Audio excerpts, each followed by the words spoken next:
Welcome to IPO Kitchen, where our chefs serve up fresh analysis on upcoming IPOs and SPACs, hot off the grill.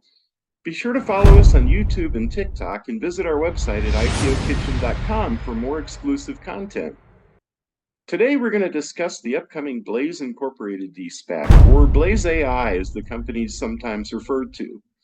Investors have been eagerly awaiting for this merger since it was announced back in December last year, and it finally looks like things are coming to fruition. Now that the SPAC burtech acquisition has filed the S1, we can weigh in with an opinion on the shares. We're not going to go into excruciating detail here, but if you'd like more information, you can visit our website and read our initial write-up on the merger. The company's planning to offer over 109 million shares on the NASDAQ at $10 per share, the usual SPAC offering price. This would give them a valuation of over $1 billion and a pro forma enterprise value of $894 million. Since it's just a preliminary proxy statement and a date is yet to be set for the shareholders meeting, we're still probably a few weeks away from the big event.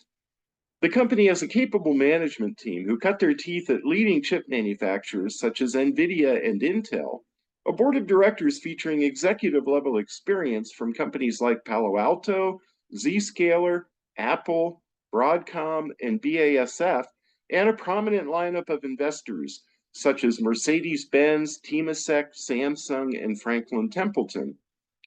As you can probably guess from the name, Blaize is an AI play. The company's products enable edge AI processing and machine learning and are targeted at a number of growing markets such as automotive, mobility, retail, security, industrial automation, and healthcare. Unlike larger chip manufacturers like NVIDIA, AMD, and Intel, Blaize specializes in edge applications. This means that data is processed locally.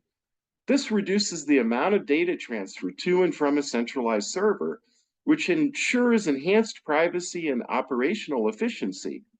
Edge applications require chips with low latency, energy demand, and bandwidth usage, along with full programmability and the reliability to withstand harsh environments.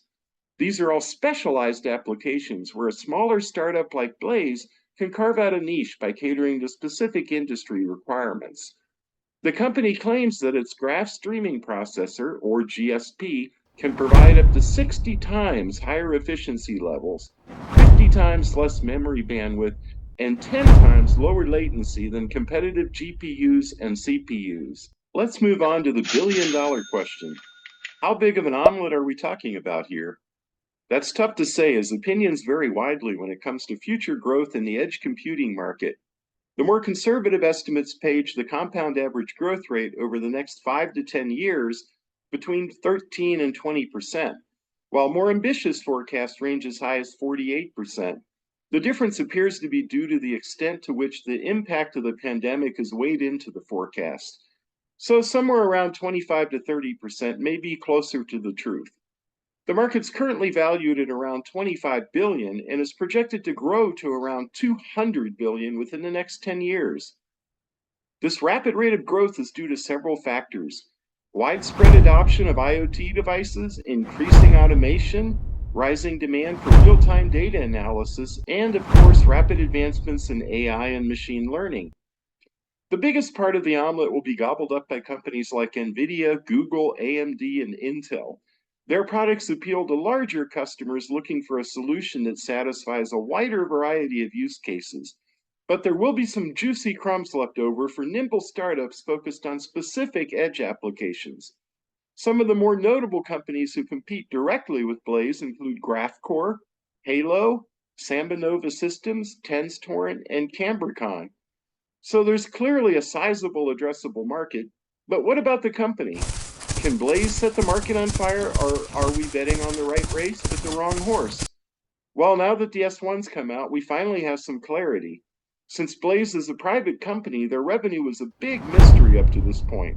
But now we see that they're basically pre-revenue.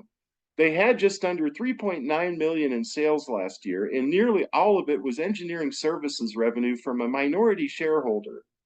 They lost over $8 million in the third quarter alone this year, and have racked up an accumulated deficit of almost 385 million.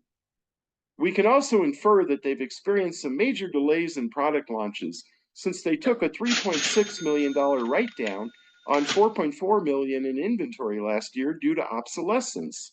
This would explain the Forbes report that their existing venture backers refused to provide more funding last year. Mark AB, a fund controlled by members of the Abu Dhabi royal family, came to the rescue, allowing the company to keep the lights on a little longer.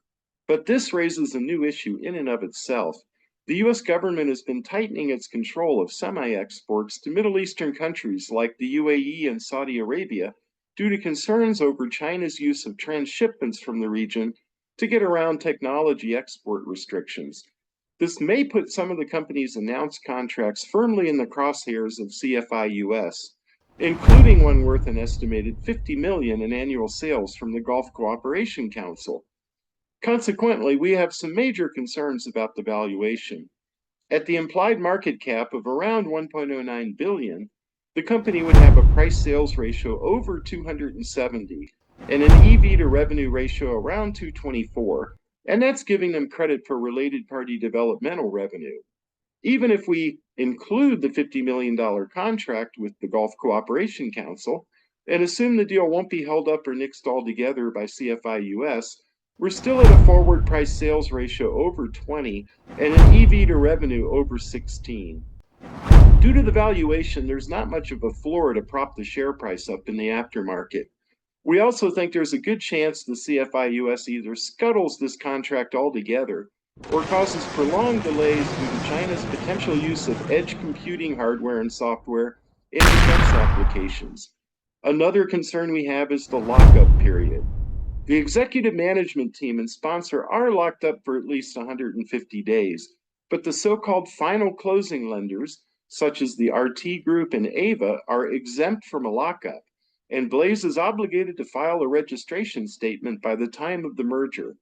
Our figures may not be exact, but we estimate these groups will hold around 19% of the shares after the merger. This means there could be a tremendous amount of selling pressure the first few days of trading. While we are impressed by the background of the management team and the company's prominent investors, this doesn't always guarantee that a company will execute.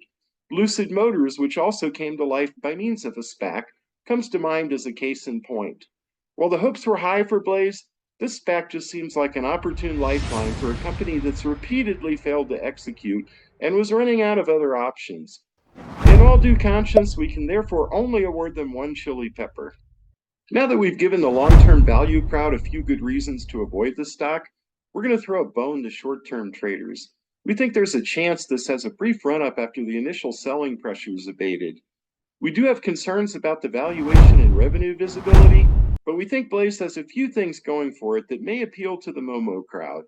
For starters, it's a pure AI play, and everything AI related has of course been on fire lately.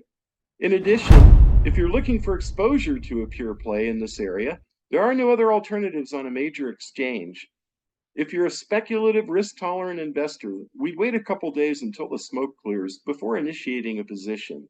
With around 20% of the shares not subject to a lockup period, we expect some pretty heavy selling the first few days, but we think it may become a hot entree after this initial sell-off. Just make sure you follow the technicals and take any profits before it cools down, as it will inevitably cool down. All things taken into account, we awarded 3 chili peppers, as the prospects of an initial pop are tempered somewhat by the lenient lockup conditions.